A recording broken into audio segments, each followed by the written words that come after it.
The Michael Hatfield Remax team presents Real Estate and More. Bay Area real estate is different than in all of America. And why? What's up with home buyers? What's on sellers' minds? How is the market? And much, much more. Now, here's your host, Michael Hatfield. Welcome to the Real Estate and More Show. I'm your host, Michael Hatfield. Our veterans.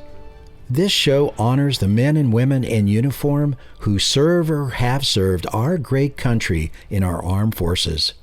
Before we interview our special guest, I would like to share a story about one such group of our country's defenders who served more than 80 years ago. This story is called The Heart of the Flying Tiger. Long ago, as part of our country's aviation history, preceding World War II, the volunteer fighter group called the Flying Tigers was sent to protect defenseless Chinese villagers from strafing and bombing by the enemy's pilots. The story of the American volunteer group, the Flying Tigers, is most remarkable, but is not the subject this morning. However, my story is related to these amazing fighter pilots from a time in our history some 83 years ago. While reclining in a comfortable chair in the berthing lounge, awaiting the arrival of our granddaughter, suddenly the awesome sound of a baby's life-giving heartbeat filled the room. Swoosh, swoosh, swoosh. And I closed my eyes and considered the miracle of life as seen looking at the eyes of the baby through use of advanced ultrasound technology. While lounging in the chair, it was easy enough to reflect on how wonderful the beginning of life truly is, and at the same time realize just how totally dependent a baby is on its mother, who can become a very fierce tiger, by the way, if you threaten her offspring. My mind continued to drift further away to people who are unable to defend themselves against harm from external ruffians and ruthless enemies. A few weeks back, while looking at real estate properties for sale, the need for a pit stop facilitated a quick drop-in to a local McDonald's restaurant. It is ironic how the darndest things may bring forth an unforeseen opportunity. Today revealed such an astonishing event. After personal business was complete and I was rushing from the restaurant like a first responder to a fire, out of the corner of my eye I noticed an elderly gentleman sitting quietly enjoying his meal. This sight was not so remarkable, but what was remarkable and drew my attention was the writing on the baseball cap that he was wearing. My gradual realization of the stature of the man began with the Flying Tiger emblem, and more noteworthy, founder imprinted on the bill of his hat. The revelation came to me in slow motion. Flying Tigers, founder, elderly, it all came together in a heartbeat. I was looking directly at a genuine American hero. His hair was gray, his eyes were blue, but still surprisingly full at his advanced age of life. He sat with an air of confidence of a man who has just about seen it all. A stubble or two left on his face where he had missed in the morning's shave, his blue eyes were as striking and clear as they were friendly. When I thanked him for his service and offered to pay for his lunch, a smile broke out on his face, along with an increased brilliance to those blue eyes that portrayed his true, kind spirit of heart. I introduced myself as a fellow pilot, and upon introduction to, we'll call him LC, we spoke a while of the P-40 fighter airplanes in which he flew missions over the China Hump, protecting villagers just before and during the start of World War II. For a moment, I could tell his mind had drifted back to a time in life when he was hanging it all out, protecting Chinese farmers and villagers. LC and I spoke about another Flying Tiger pilot, a mentor of mine, TC, a friend and big supporter of yours truly, who sadly passed away just a few years ago. As it turned out, LC actually flew with TC in the Flying Tigers American Volunteer Group. Amazingly, LC sported the same pencil-width mustache that my old friend TC wore, and he was able to accurately describe my old Tiger pilot friend TC in detail. Awaiting the birth of my granddaughter, I considered Elsie's words describing the defenseless nature of the villagers on the ground back then and how exposed they were to relentless and ruthless enemy who strafed them, killing so many. Elsie confirmed Chinese villagers at the time sewn a patch on the back of the flight jackets of the Flying Tigers that said something to the nature of, "Whoever finds this man needing help, hide him and care for him with your life, as he is a friend and protector of our Chinese villagers," or something like that. In my book, anyone who risks his life protecting others, especially others who are virtually defenseless against a formidable and ruthless enemy, are worthy of my deep appreciation and admiration. Our United States military veterans are a distinct part of this category. Even a grown-up at times can find himself caught up and defenseless against life's ruthless forces and may need help from others, like a baby in the womb, a person less fortunate, a farmer in a small village in China so very long ago. Hearing the labored sound of my granddaughter's first cry, I opened my eyes and my heart skipped a beat as I began to be so excited about this miracle of a little baby. Excited, however concerned, as I watched enthusiastically baby taking her first breath and looking around trustingly at her exciting new world. She, as dependent now as she was in the womb, will require help and support until she can make it all on her own. But really now, do any of us ever really make it entirely all on our own? We need our village, each one of us. We have life's heroes with hearts of tigers, people like mothers, fathers, and veteran fighter pilots like LC to lend a hand. We need our men and women in uniform in our U.S. military, and today is their day. We're going to take a short break. We'll be right back.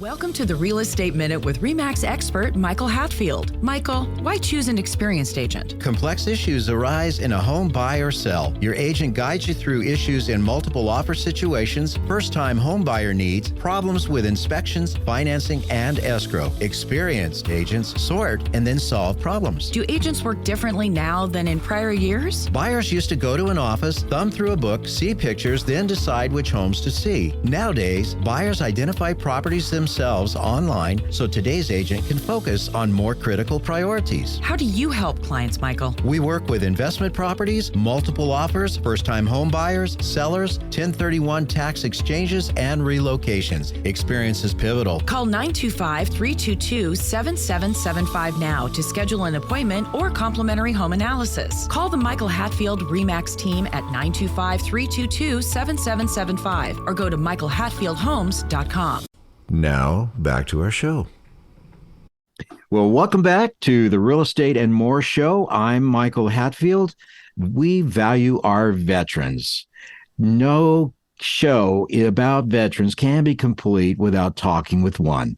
I have today a very special veteran who has been there and done that. He is a retired deputy operations commander, a lieutenant colonel in the Air Force, retired. He has served in our military in Afghanistan as an F16 fighter pilot, and he has flown many missions and is an absolute great guy. A guy, as my ancestors would say, a man to ride the river with. He is willing to be gracious and share some of his experiences in the Air Force with us. Welcome to the show, Lieutenant Colonel Andrew. Good to be here, Mike. Mr. Veteran, we're pleased to have you with us. Could you please share with us what your military career was like? Well, I started kind of oddly. I was in the University of Illinois and Air Force ROTC under a scholarship to be an engineer in the Air Force. And that's when, just as I was graduate, Reagan, of course, ended up his 8-year term, and the military started with large cutbacks. So instead of being an engineer in the Air Force, I ended up being an F4 backseater in the Air National Guard. Went to a unit in Illinois, actually. They soon converted into F-16s. And all us F-4 guys, the backseaters, ended up in Terre Haute, Indiana. And so what they did is they took us all and sent us all to pilot training. So I actually went to pilot training as kind of an experienced fighter guy. Did pilot training, F-16 training. I did a couple years at Terre Haute, and then went on active duty for about a 3-year stint. Started out Kunsan, Korea, and F-16s, and then Hill Air Force Base. I decided it was time to get out, and went to the Guard in Toledo, Ohio, which I really enjoyed. Soon after, Brand X Airlines got the airline job of my dreams. I got furloughed after 9/11, which you all know. Ended up coming back to Hill Air Force Base, where I was in the reserve, and served out my last 10 years as an F-16 pilot instructor, senior examiner on base. Had a really good career, 26 years of flying, never left the cockpit. So I was very blessed. The F-16 has been one of our more advanced fighters. There's always newer and better, but only a few pilots are selected out of training to fly this equipment. And your discussion about how you got into the front seat of the F-16 was pretty interesting. For me, it was kind of plain dumb luck that it ended up that way, but other people in the Air Force now have to compete to fly fighter aircraft. And, now you have F-35s and F-22s, pretty highly technological machines versus what we had in the F-4 and definitely the F-16, the legacy F-16s that I flew to begin with. Wow. Must have been one heck of an experience to fly a high-performance airplane like that. I can't say that I've flown much of a more high-performance airplane than an empty 767. Yeah, that's right. They climb a lot higher. Yeah. The F-16, what does it feel like to be in that? And have you ever had a live engagement? Mostly, when we deployed to Afghanistan and Iraq, supporting troops in contact. Never an air-to-air one. When I was there in Iraq, we did one guy did shoot down an Iranian drone. Yeah, amazing machine. I mean, the F-16 was designed as a lightweight kind of day VFR fighter, and it slowly progressed into all kinds of attachments. Flying it clean with no ordnance on it is just an amazing experience. It's like a Lamborghini. And then when you start putting tanks and bombs and missiles on it, it turns into a Mack truck. So still lots of power, but it's a lot more fun flying when it's clean. Yeah. And, the important thing is you want to go fast if someone on the ground, an enemy, is shooting at you. Yeah, and want to be high, especially. Unfortunately, I think, our latest threats were, how many years in Iraq and Afghanistan where there really was no substantial air threat and anyone shooting at you from the ground that's going to touch you. So it's kind of led us in a false sense of security. And now you see future airplanes like the F-35, F-22 are now stealth-based, something to give you advantages over those threats now that we may face in the future with China, Russia, or whoever that may be. Yeah. Would you when you strapped into that, what did it feel like? We both know what it feels like when you get into an airliner and you have a lot of people in the back. But when you strap into something of that nature, of that high performance, just thinking about some of those hang 10 departures that the guys did out of Honolulu ahead of us before our departure, they would go straight up, absolutely straight up a short time after departure. Must have been really quite a feeling to fly that. Yeah, the acceleration is pretty impressive. I mean, in an airliner, you're maybe 180, 200 knots at the end of the runway. F-16, you're probably 450 in a full afterburner takeoff in a clean airplane. The one thing about the F-16 is there's no graceful way to get into it. So you kind of like climb up the ladder and sit your butt down and kind of scoot it in. It's kind of embarrassing when you do it. People ask me. It's not like you just walk in and, in the F4, we just stood on the seat. But, an F-16 is like, oh, no, wait, it's too gentle for that. But yes, in fact, I just flew with a guy who converted from the F-18 to the F-16. He was asking me, so what's the best way to get in? I'm like, well, you just got to do it. Get a shoehorn. Yeah, exactly. It's a very, very tight cockpit. The seat reclines about 25 degrees, but once you get in, it's very comfortable. You feel at home. There's not a lot of room to maneuver around, but you really don't need to because everything's on either the stick or the throttle that you need to manipulate with a few buttons on screens and stuff. You mentioned the stick. It's to the left side of the pilot, and you just very delicately touch it to change your flight attitude. correct? Yeah, it's on the right side, actually. So you'd fly as an FO, I guess, in your world. Yeah, it moves about a 16th of an inch. It's all pressure in it, and it's pretty much you think, you want to turn that direction in it. What is the big difference between an F-16 and an F-18? F-18, of course, is a carrier-based airplane. A lot of, with landings on a carrier, the extreme structures needed, a heavier gear, the tail hook, is a big piece of metal. It's attached to a lot of the framage of the airplane. And F-16 does have a tail hook. The F-18 guys make fun of it. They call it was made by Mattel. An F-16 can take a approach-in cable or departure-in cable, but it doesn't take it well. It will cause some damage to the airplane. But it's kind of a survival mode, not a regular operation mode when it comes to flying the airplane. I see. What was your most memorable experience flying the F-16 abroad? I got to say, my first flight. When I sat in the F4, you never felt anything. The airplane started up and, flight controls. And the F-16, everything starts shaking.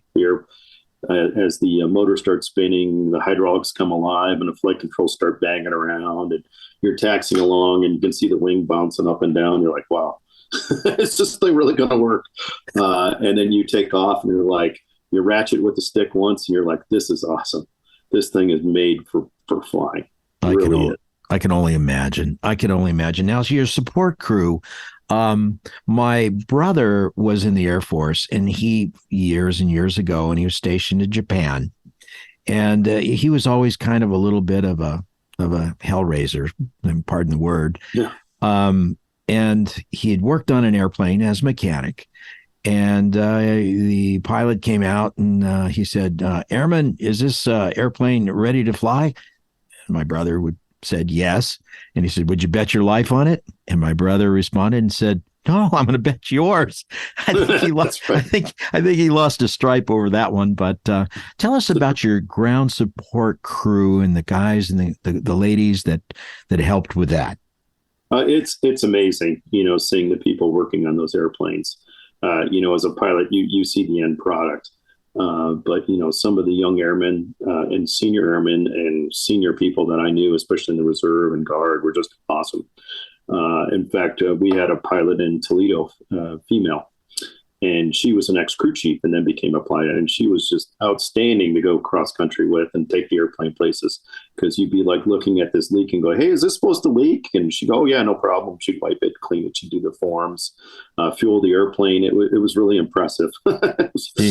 She loved what she was doing. She really did. Yeah, she really did. It was good to see as a young lieutenant that she was grow up into, a flight lead and an instructor and move on. But she definitely had a great background. And I can't say enough about the people that worked on those airplanes. I had one really serious problem in my entire 26-year career. So that says a lot. How the airplane was designed, how it was maintained, all the way from people working on the ground to fueling it, all the way to the depot level maintenance when they, do huge modifications to the airplane and make sure it's, keeping ready to fly for the next, 20 plus years. What was that serious problem? Can you share it with us?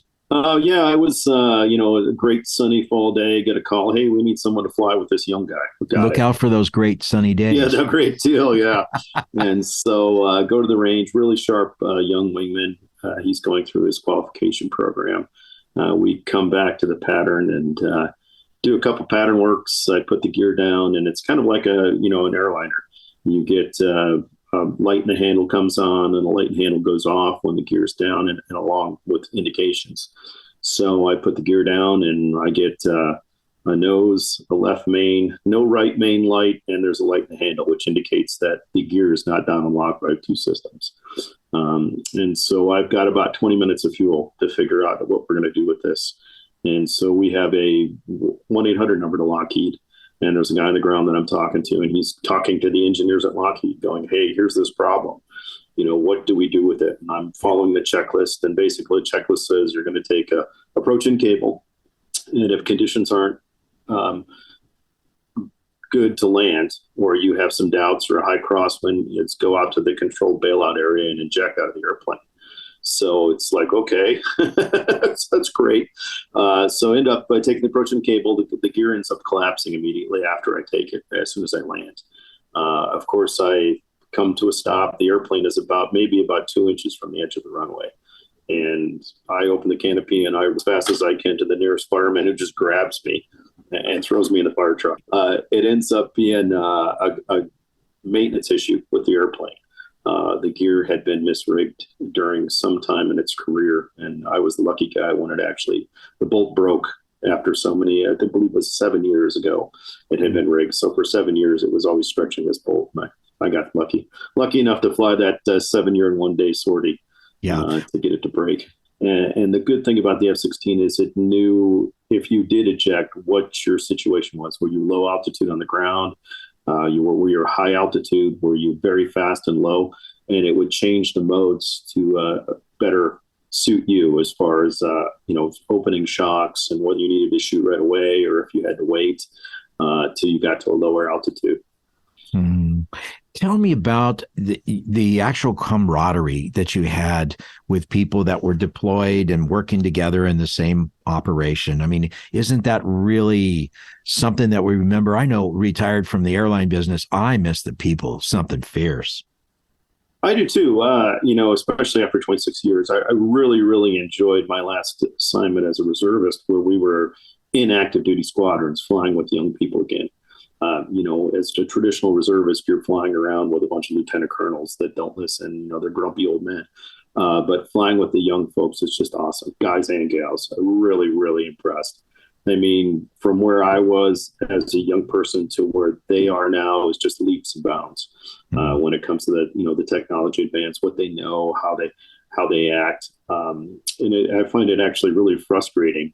I run some parts of our family business now, and I have to deal with my brothers. And, I can look at a lieutenant in the Air Force and go, I need this done, and it's done. I yell at my brothers back and forth for months to get things done. Yeah. What was your favorite assignment and base in the military? I really enjoyed Kunsan, Korea.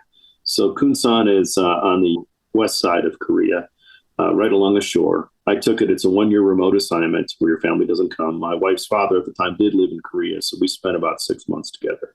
But it was like college where alcohol was really cheap and you got to fly F-16 for fun and you made a lot of money. And, everyone's in the same situation. You're reduced to 600 pounds of your favorite stuff that gets shipped over, whether that's a bike or computer. And we just had a really good time. Really good squadron. Some of my closest friends to this day I served with in Korea that I can talk to. And it was flying on the rock, we called it. All you had was VFR on top. You would talk to approach control, and after that, you could go pretty much whatever you wanted to, as long as you didn't fly over Seoul or fly into North Korea. So it was really an enjoyable experience, and mostly young people there. A lot of young guys right out of training, so it was really fun to fly with them. Wow. And we got to deploy to Alaska for a month. This is the first time I saw green vegetables in about 8 months. So it was really enjoyable. I look back at that as probably one of the funnest years of my life. If you would you do it all over again? Would you be a military fighter pilot? I was telling my wife that yesterday. I would put a quarter in and do it again, just as I did it. A few things I may change, but meeting my wife and having to deal with her, or not deal with her, but we've been married now for years, right? Yeah, and deal with her, understand. It's amazing when I look back, when I first met her, as a young lieutenant in the O Club, we've really had a good experience together. It's been awesome with two great kids. Wouldn't change a thing. Sound like you're grateful, my friend. What do you miss most about the military now that you're retired? I think just the camaraderie, being in the squadron every day, the professionalism. I get that a little bit in the airlines, but never to the degree that we had, in a fighter squadron. Everyone was very, very hard charging, hardworking. 12 to 14 hour days on active duties were kind of the norm when you were especially deployed. And just working with people that were the same level of seriousness when it came to doing a job, which was really neat. Very, very neat. A very, very great experience in my life. Boy, I imagine your heartbeat would be moving like crazy when you're sitting there on alert and they call you up and you get in that airplane, and when you're deployed, of course. And I just would imagine your heart rate would probably went up to 200 beats a minute, jumping in and strapping into that fighter.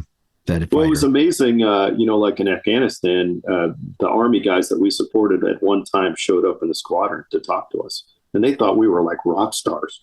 Now, on a serious note, and knowing that some do not actually return from deployments, and they don't come home, maybe we have some thoughts on how we can help some of the brothers and sisters who served, who've returned home, and need that help. Yeah, I can say that, when I retired from the military, I was really not knowing much about the VA and disability benefits.